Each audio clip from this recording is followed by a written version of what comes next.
Welcome to the University of Nottingham and the Department of Theology and Religious Studies, and you're watching another video in the series Why Study?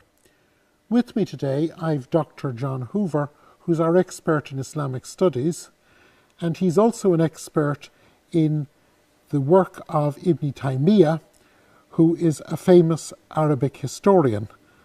And John, why study Ibn Taymiyyah? Well, Ibn Taymiyyah is well known for many reasons. Let me start with the security reasons. He is quoted as an authority by Osama bin Laden, and that tends to get people's interest immediately.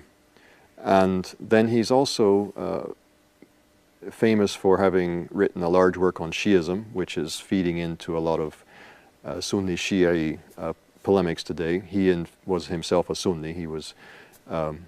He lived most of his life in Damascus, and there were Shia-Sunni tensions in Damascus at that time. He also wrote the largest refutation of Christianity in the whole Islamic tradition. He's written a refutation of Aristotelian logic, and coming out of this, he's quite a modern figure, actually, in terms of his epistemology and the way in which he approaches texts and so on. He's written a very huge work arguing that the revelation of Islam agrees with reason, so the agreement of revelation and reason. He's talked about Sufism and the spirituality of Islam, and he is well known for his critique of saint worship, shrine worship, or the shrine cult.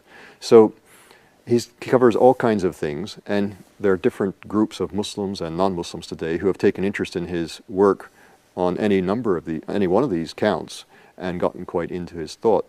But he has something to say about a lot of different things.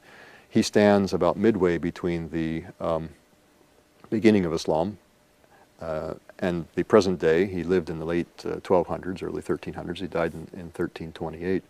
So standing at that juncture, halfway between the beginning and the present of the Islamic tradition, and then having captured the interest of so many people today, that makes him a very fascinating figure to study. So, in other words, here is someone who in Islam is as significant in the range of his work as Augustine or Aquinas is in the Christian tradition. Or even more so. I like to say sometimes, if you walk the streets of Cairo, you can find Ibn Taymiyyah's works, or especially the works of his disciple Ibn Qayyim al-Jawziyya, who writes a bit more poetically and more beautifully. You find them in almost any Islamic bookshop, where you're not going to find Augustine and Aquinas in any bookshop in the UK. Yes, unfortunately. So there's a sense in which Ibn Taymiyyah and Ibn Qayyim al-Jawziyya, his student, are more present in centers like Cairo and. So studying him is not just studying the historical thought in the way that we might study the historical thought of some great thinker in the past. It's actually studying a living force in Islamic understanding today. Yes, studying Ibn Taymiyyah is indeed studying a living force in the Islamic tradition, the present day Islam. To what extent is Ibn Taymiyyah today? We spoke earlier about him being a living force. Mm-hmm. What would you say is the most salient of his thoughts that is active today?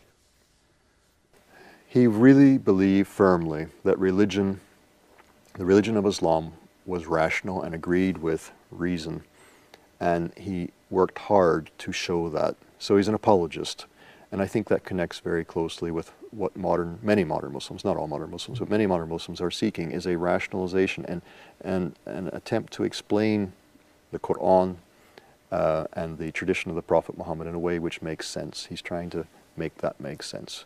It's reasonable. Okay. We have tried in this short film to introduce the thought of a great thinker. I hope you found it interesting, and I hope that it has helped you to discover more and whet your appetite to study even more. John, it's been great having you. Thank you. Thank you for watching. And from the Department of Theology and Religious Studies here in the University of Nottingham,